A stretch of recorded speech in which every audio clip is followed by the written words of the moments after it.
Halo sahabat travelers, kali ini saya akan mengajakin kamu menikmati keseruan berkeliling kota Bandung dengan menggunakan bus Bandros. Bandros atau Bandung Tours on Bus adalah bus yang diperuntukkan untuk para wisatawan dengan ciri khas memiliki warna-warni permen dengan tema Art Deco. Saat naik Bandros, selain diajakin berkeliling kota Bandung, kamu juga diajak untuk mengenal Bandung lebih dalam. Karena setiap bandros itu ada pemandu wisatanya yang akan bercerita asal-usul, jalan, serta kisah di setiap tempat wisata yang dilewati hingga beragam cerita menarik lainnya. Nah, cara mendapatkan tiket bus bandros yaitu kamu tinggal mendatangi booth yang telah disiapkan untuk membeli tiket seperti di depan Museum Geologi, Balai Kota Bandung, alun-alun. Nah, harga tiket dibanderol dengan 20.000 untuk satu kali trip. Jam operasionalnya Senin sampai Minggu pukul 8 hingga 16 waktu Indonesia Barat. Bus Bandros memiliki 5 rute sesuai dengan warnanya, yaitu Bandros warna biru mengantar kamu dari alun-alun Bandung, Cibaduyut, Taman Lewi Panjang, Museum Sri Baduga, alun-alun Regol, dan kawasan Buah Batu. Sedangkan Bandros warna kuning akan membawa kamu ke lapangan Gasibu, Taman Cibewing, Taman Superhero, Taman Foto, Gedung Merdeka, alun-alun Bandung, dan Braga. Untuk bandros warna ungu mengajak kamu ke tujuan Gasibu, Taman Cikapayang, alun-alun Ujung Beru, Museum Geologi, dan Pusdai. Bandros warna hijau melewati Chinatown, Pasar Kaliki, alun-alun Cicendo, UPI, dan Gor Pajajaran. Nah, untuk bandros warna pink, perjalanan akan dimulai dari Gasibu, Taman Pasupati, Teras Cikapayang, Teras Cihamplas, hingga Taman Budaya. Nah, sahabat traveler, yuk ikuti tur kami bersama bus Bandros keliling kota Bandung.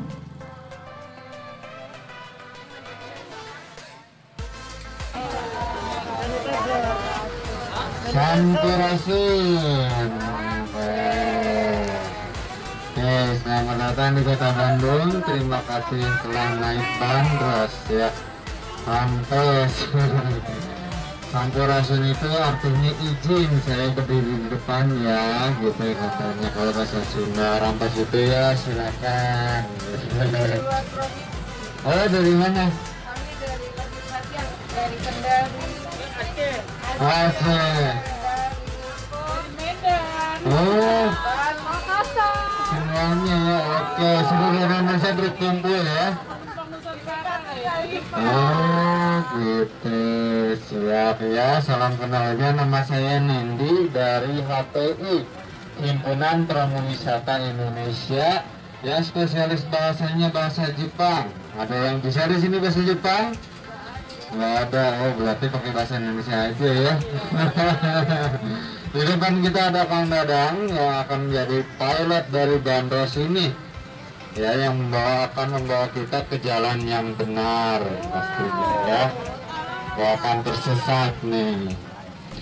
Ya, selama perjalanan silakan yang bawa masker dengan hand sanitizer ya, silakan dipakai.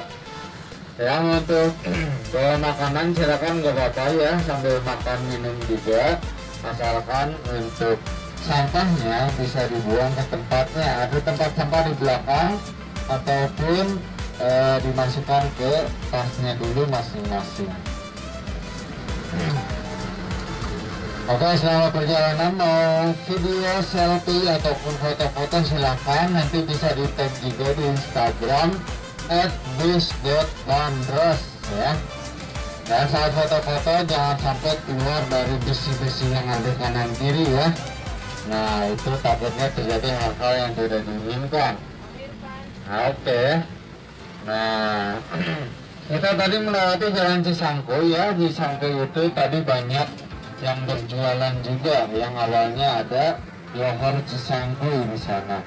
Nah, sekarang kita masuk ke Jalan Citarum. Di Jalan Citarum ini kita bisa lihat sebelah kanan ini banyak yang menyewakan kuda. Ya, ada pun delmannya untuk keluarga. Ya, ini di weekend memang kegiatan di Bandung seperti ini ya. Nah, adapun sebelah kanan nih yang tahu film Dilan sama Milea, ini ada SMA Negeri 20, yaitu tempat syutingnya ada di sini ya. Oke, mana Dilannya ini ya? Dilan sama Milea ya. Ini memang bangunannya masih sama dari zaman Belanda sampai sekarang. Jadi memang terpilih untuk dijadikan tempat syutingnya film Dilan sama Milea. Oke, kita lihat sebelah kanan ini ada masjid yang cukup besar. Ini disebut dengan Masjid Istiqomah, dikelilingi oleh para pedagang kaki lima ya. Jadi setelah ibadah bisa makan-makan untuk kuliner di sini. Nah, ini dulu memang dibangun di atas sebuah taman yang disebut dengan Taman Citarum, atau dalam bahasa Belanda Citarum Plan katanya. Di situ dulu ada sebuah tugu itu disebut dengan tugu telekomunikasi, yang itu menandakan bahwa Hindia Belanda dulu pernah menyambungkan telepon dari Belanda ke Bandung melalui sinyal radio katanya ya. Nah, itu disambungkan melalui apa? Melalui penangkap atau tiang pemancar atau penangkap pemancarnya tersebut di kaki Gunung Malabar yang ada di sekitaran Gunung Puntang juga ya di sana. Sampai sekarang masih ada, dan itu dikelola oleh Radio Nirom, oleh bahasa Belandanya. Nah, itu menara yang memancarkan sinyal radio tersebut sempat menjadi menara terbesar se-Asia Tenggara ya, karena terbayang memang menyambungkan sinyal radio sejauh 2000 km melewati beberapa benua dan samudra. Nah, kata-kata pertama yang pertama kali diucapkan saat itu ada yang tahu apa? Yaitu Halo Bandung ya. Saking viralnya dulu sempat dijadikan lagu dalam bahasa Belanda dan ada bait dengan bahasa Halo Bandungnya. Masih bisa di searching ya di YouTube dan lain-lain oleh Bapak Ibu. Nah, ada juga dijadikan dengan lagu nasional, yaitu Halo Halo Bandung, untuk memberikan semangat pada pejuang ya peristiwa Bandung Lautan Api. Nah, sebelah kanan ini ada Cumi. Ada yang tahu sempat viral dulu kenapa? Karena babah gantengnya ya di sana, abang-abang gantengnya. Ada juga di belakangnya itu restoran Kashimura dari Jepang yang itu makan sepuasnya. Namun jangan kaget, tidak dikasih murah ya, tapi agak mahal. Nah, di sini di depan sebelah kiri ini ada Lomi dan Bakmi Lombok. Yang ini adalah terkenal dengan keenakannya, ya, enak sekali, namun harganya tidak terlalu mahal. Dan itu jika di meja makan siang itu bisa sampai antri, bahkan yang beli bukan hanya naik motor tapi pun naik mobil yang memang antri dan parkir mobilnya di sepanjang trotoar kanan kirinya. Oke, nanti setelah Jalan Lombok ini kita akan melewati Jalan Aceh di perempatan ini ke sebelah kanan. Nah, setelah Jalan Aceh ya, jalan lokalnya ini nanti ada Jalan Kalimantan, Sumatera ya. Ada juga Jalan Jawa dan jalan-jalan lainnya yang dinamai dari pulau-pulau yang ada di Nusantara. Bukan tanpa alasan Belanda saat itu selain untuk memudahkan mencari alamat, itu pun menjadi simbol bahwa mereka menguasai daerah-daerah tersebut, karena di area sini memang banyak instansi militer membangun gedung-gedung perkantorannya. Namun sebelum ke instansi militer, kita lihat dulu di depan nanti sebelah kanan ada yang disebut dengan rumah kentang. Mungkin ada yang tahu ceritanya, urban legendnya. Jadi rumah kentang yang sebelah kanan kita ini yang sedang direnovasi, dulu ada cerita misterinya atau urban legend bahwa dulu ada anak kecil yang masuk ke dalam kuali yang besar yang sedang direbus kentang ya. Jadi ini sekarang direnovasi sedang mau menjadi restoran. Dan katanya yang ada yang lewat sini tuh tercium harum-harum kentang ya, apalagi yang jomblo. Nah, ada yang jomblo di sini kan? Oh, ada jomblo ya. Berarti akan tercium harum kentang kayaknya. Nah, kalau sebelah kiri ini ada instansi militer pertama yang kita lihat. Ini Kodiklat Kodam 3 Siliwangi. Yang ini dulu adalah tempat pameran tahunan disebut dengan Yardbeurs. Ya, masuknya juga menggunakan tiket, tapi karena orang pribumi tidak mau membayar, jadi mereka mengadakan di seberangnya di Taman Saparua atau Gor Saparua ini. Mereka mengadakan pasar malam ya untuk menyainginya. Oke, kita lanjut ke taman yang sebelah kanan kita. Ini ada Taman Maluku, ada taman bermainnya juga ya untuk adik-adik. Namun ini terkenal dulunya karena seram. Oleh karenanya, jalan yang ada di sebelah kirinya ini disebut dengan Jalan Seram. Adapun yang bicara ini adalah diambil dari Pulau Seram ya, seperti itu. Nah, instansi militer selanjutnya sebelah kanan kita ini adalah dulunya saat pemerintah Hindia Belanda ini kantor Kenil. Apa itu Kenil? Ada yang tahu? Adalah tentara bayaran yang disewa oleh Ratu Belanda. Ya, ini untuk menjaga dari tanah jajahannya. Sedangkan yang sebelah kiri, gedung yang banyak jendela ini disebut dengan Gedung Sabau. Ada yang tahu Sabau itu apa? Sabau itu satuan ukuran tanah yang dulu berlaku, kalau sekarang setara dengan 1 hektar. Karena memang bangunan ini dibangun di atas tanah seluas 1 hektar. Nah, kalau yang mau tahu SMA 3 dan 5 ada di sebelah kiri kita ya di sana. Itu sama dan jangan berada juga.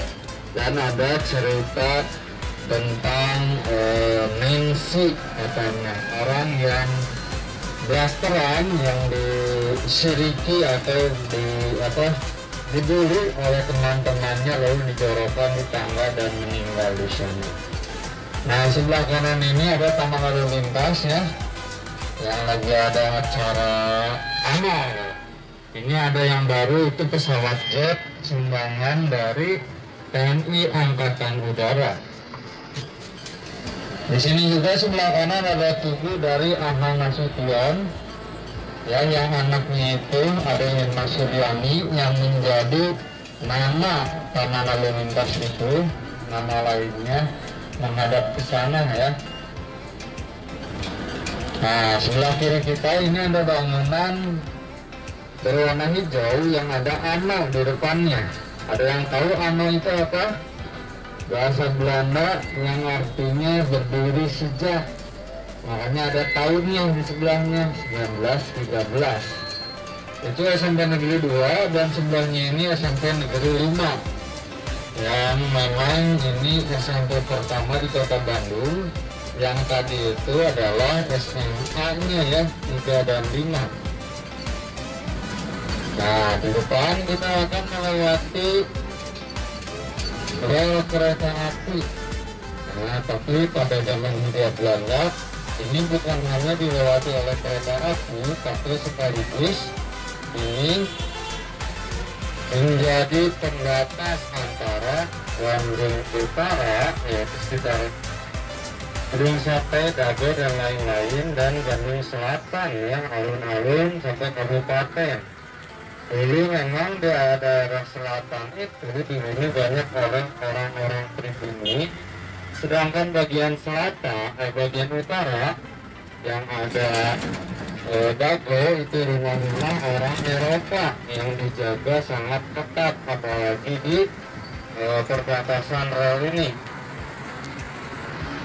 Puncaknya saat ada peristiwa Bandung Lautan Api itu sangat dijaga ketat.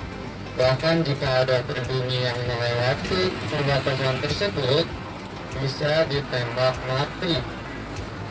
Oleh karenanya para pejuang saat peristiwa tersebut membakar pertama kali bangunan yang ada di alun-alun. Lalu mereka berjalan kaki ke arah selatan sampai ke kabupaten ke kaki Gunung Malabar tentunya. Saat maghrib mereka pun melihat atau menoleh ke arah Bandung. Bandung sudah menjadi lautan api karena yang mereka lewati semua dibakar ya, untuk menghindarkan dari perebutan kembali oleh para penjajah. Oke, sebelah kanan ini seperti kelenteng, namun ini adalah masjid ya, Masjid Lause kedua. Yang pertama itu ada di Jakarta sekitaran Pasar Baru. Nah, Lause sendiri itu diambil dari bahasa Mandarin yang bisa diartikan dalam bahasa Indonesia yaitu yang dituakan atau guru. Nah, adapun di sini restoran rasa ya yang terkenal dengan es krimnya. Meskipun itu pakai roti rasa, tapi yang terkenal es krim ya. Pada zaman Belanda pun es krim itu ada sebagian di Jalan Braga pun ada 1-2 toko di sana yang menjual es krim dengan cita rasa Belanda ya, sampai sekarang masih bisa dicicipi. Oke, kita sekarang ada di Jalan Tamblong. Ada yang tahu diambil dari nama apa Tamblong itu? Dari gemblong bukan? Bukan ya. Bukan dari gemblong, tapi dari nama seorang pengusaha yaitu Gadang Tamblong. Pengusaha keturunan Tionghoa yang dulu tinggal di sini dan beliau menyumbangkan hasil usahanya yaitu rotan-rotan, kursi rotan untuk ditempatkan di Gedung Merdeka saat konferensi Asia Afrika. Lalu kita lihat sebelah kanan ini ada komplek dari Hotel Grand Prianger yang awalnya itu namanya Priangan, namun orang Belanda susah menyebutkannya. Oleh karenanya mereka menyebutnya Prianger ya sampai sekarang. Bagian depannya ini dilindungi ya, jadi bangunan heritage dan ini tidak boleh dirubah-rubah karena di dalamnya juga ada sebuah museum juga yang disebut Museum Sunaker, yaitu seorang arsiteknya. Oke, di Jalan Asia Afrika ini kita bisa lihat di depan sebelah kanan itu ada titik 0 km Bandung, di mana yang gondrong itu yaitu Herman William Dendels menancapkan tepatnya di sini dan berbicara kepada bupatinya saat itu Wirarata Kusuma kedua agar daerah ini menjadi kota, dan jadilah itu menjadi cikal bakal pembangunan kota Bandung sampai sekarang.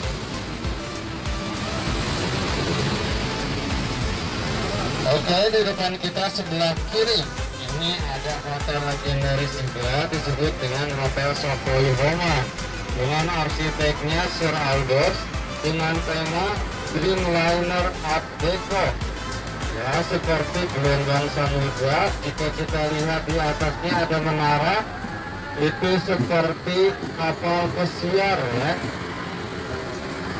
Ada juga di depan sebelah kiri ini tos serbanya pada zaman Belanda yang disebut Warhus de Vries yang sekarang dipakai oleh OCBC NISP.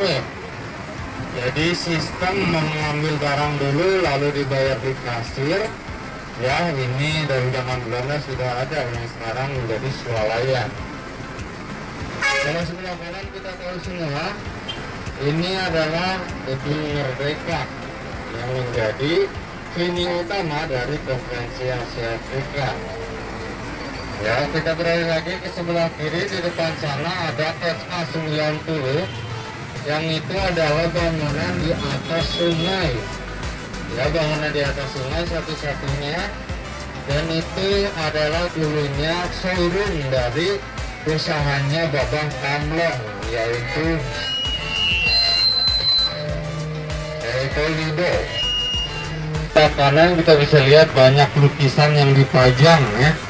Ini adalah hasil dari seniman lokal yang sekitar Bandung. Adapun yang di toko-toko seperti sebelah kiri kita. Ya, adapun di depan kita juga ada galeri seni, rumah seni Ropi, yang di dalamnya tidak hanya lukisan, tapi di bagian bawahnya itu ada pagelaran seni Sunda seperti pencak silat ataupun debun dan lain-lain. Kalau sebelah kanan itu ada dari penjaga atau penjual wayang golek, yaitu bapaknya Cepot dan kawan-kawan, Kang Ramdan. Ya, halo Kang Ramdan ya. Nah, kalau yang suka wayang golek untuk oleh-oleh bisa ke sana. Nah, kita bisa lihat kanan kiri ya. Di sini toko-tokonya memang sebagian besar masih sama dari zaman Belanda ya, minimal berumur di atas 50 tahun. Sebelah kanan kita ini ada gedung gas negara dengan ciri khas jendela yang sangat besar dan pintu yang besar juga.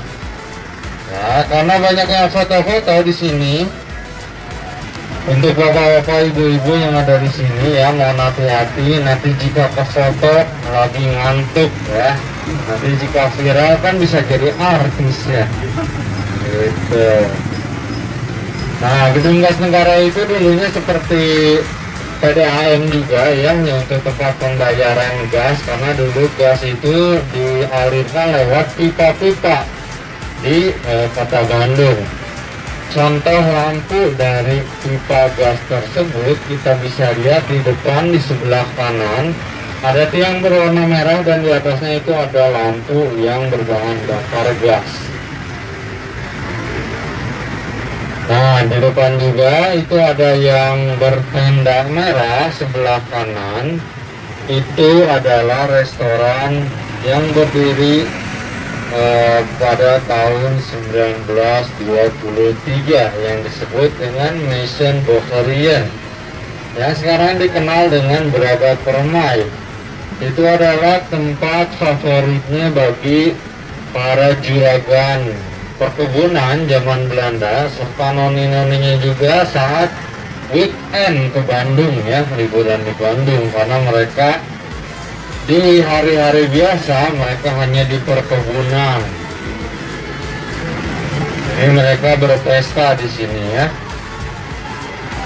Nah, jika ada yang bertanya kenapa disebut Jalan Braga, jadi Braga itu ada yang bilang dari istilah bahasa Sunda, yaitu ngabaraga ya, ngabaraga. Jadi noni-noni Belanda dulu banyak yang setelah membeli pakaian dari Prancis, mereka berjalan kaki di sini memamerkannya. Jadi ingin dilihat juga. Nah, orang Sunda bilangnya wah itu ngabaraga atau ngabaraga. Akhirnya jalan ini disebut Jalan Braga karena sebelumnya ini sempat dijadikan juga pedati dan lain-lain ya. Oke, selanjutnya kita masuk ke Jalan Suniaraja. Nanti kita di depan akan melihat sebuah jembatan yang di atas kepala kita itu bisa dilewati kereta api. Dan istilah itu dalam bahasa Belanda disebut dengan viaduk, pakai V ya. Tapi karena orang Sunda V, P dengan F itu sama, jadi sekarang terkenal dengan viaduk pakai P. Nah, di depan sana itu jembatan keretanya ya, tepat di atas sungai. Kalau sebelah kanan ini ada Hotel Kedaton yang dulunya adalah tempat nongkrong orang-orang Bandung yang ngabuburit melihat kereta api lewat. Karena Kedaton itu juga kepanjangannya adalah kereta api datang yuk nonton, katanya seperti itu. Nah, di depan sana sebelah kiri setelah Gang Beni ini ada gedung Indonesia Menggugat.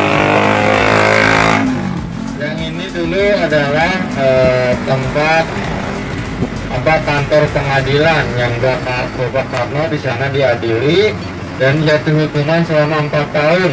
Namun karena keledainya itu terdengar sampai ke dunia ya, dan didengar juga oleh para pejuang yang ada kalimat di dalamnya itu Indonesia harus merdeka. Oleh karenanya jalan yang kita lewati tadi itu disebut juga dengan Jalan Perintis Kemerdekaan ya.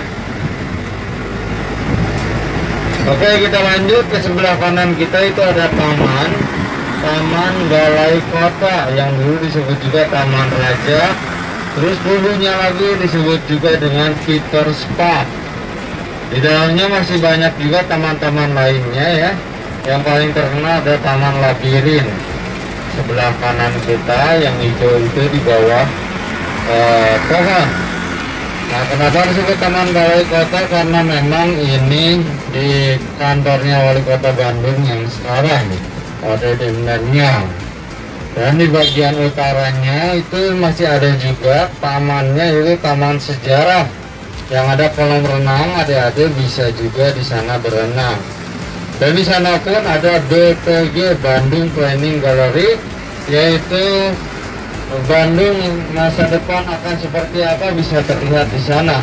Dan di seberangnya itu ada Museum Kota Bandung yang tentunya menceritakan asal-usul Kota Bandung dari zaman purba sampai sekarang. Di depan sebelah kanan kita bisa lihat ini ada Tugu yang kecil. Tidak semua orang Bandung tahu, ini adalah Tugu Sister City dengan kota Texas di Amerika Serikat. Karena ada 30 kota di seluruh dunia yang mempunyai kesamaan dengan kota Bandung, itu bekerja sama ya. Nah, kalau sebelah kanan ini ada rumah besar yang menjadi rumah dinasnya Pangdam Siliwangi. Ya, dari rumahnya kita tahu ini dulunya dihuni oleh orang kaya, yaitu juragan kopi sekaligus juragan tanah di kota Bandung yang bernama Andres de Wilde. Ya, di sini juga ada kolam renang pribadi, ada juga tempat olahraga tenis ya dan lain-lain. Termasuk rumah dinas termewah di kota Bandung. Nah, di seberang sana kita lihat juga di pertigaan ini ada tugu tertua di kota Bandung, yaitu Tugu Sister City dengan Braunschweig di Jerman.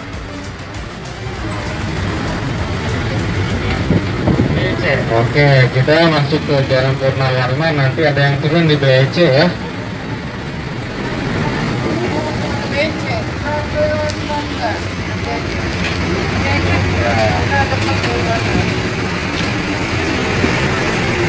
Nah, di depan sana nanti sebelah kanan itu Jalan Purnawarman. Nah, bisa ke BC ke sana ya. Tapi kita turun nanti sebelah kiri ya.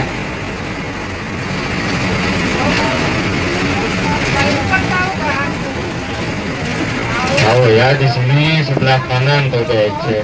Kalau nyebrang ke itu tuh ada namanya toko buku Gramedia ya. Bisa tembus ke Jalan Merdeka. Ada BIP di sana.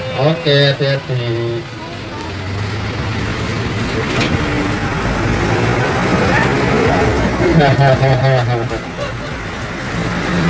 Nah, berbicara mengenai BIP, Bandung Indah Plaza itu adalah mall tertua di kota Bandung ya.